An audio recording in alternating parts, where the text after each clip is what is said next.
अपना व्यवहार बदलिए, सामने वाला स्वयं ही बदल जाएगा। आज ज्योति अपने पिता के घर आई थी। वह काफी परेशान थी और गुस्से में भी दिख रही थी। उसकी मां की मृत्यु 2 साल पहले कैंसर के कारण हो गई थी। अब घर में उसके पिता और 2 भाई थे।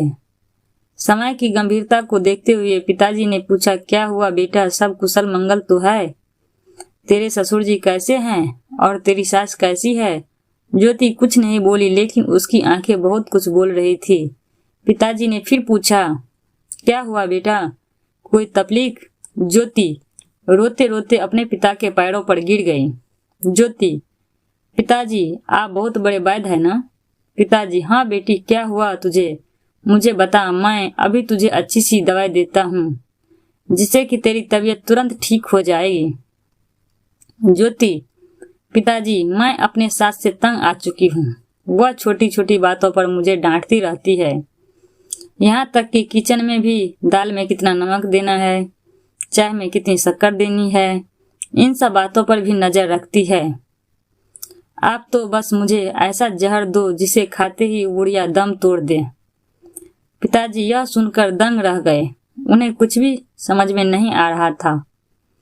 थोड़ी देर शांत रहने के बाद उन्होंने बोला, बेटिया अगर तुम जहर देकर अपनी सास को मार देगी तो फिर सारा शक तेरे ऊपर ही आएगा और तुझे जेल भी हो जाएगी। इसलिए मैं तुझे एक ऐसा जहर दे रहा हूँ जिसका असर धीरे धीरे होगा। उन्होंने अपने दवाई वाले झोले से एक पुड़िया निकालकर ज्योति को दी और कहा, इस दवाई को हर रोज खाना खाने के बाद अपनी सास को खिला देना।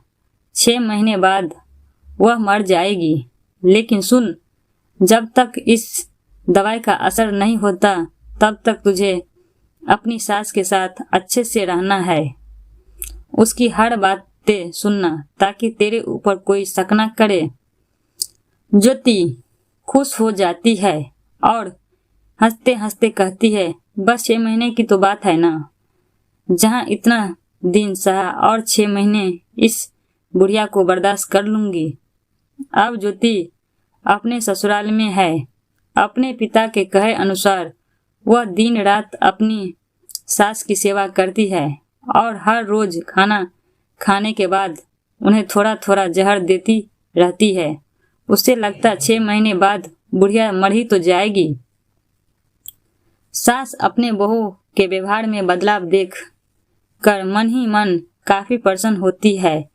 उन्हें लगता है कि उसकी बहू काफी समझदार हो गई है और वह भी घर के कामकाज में अपने बहू की मदद करती है।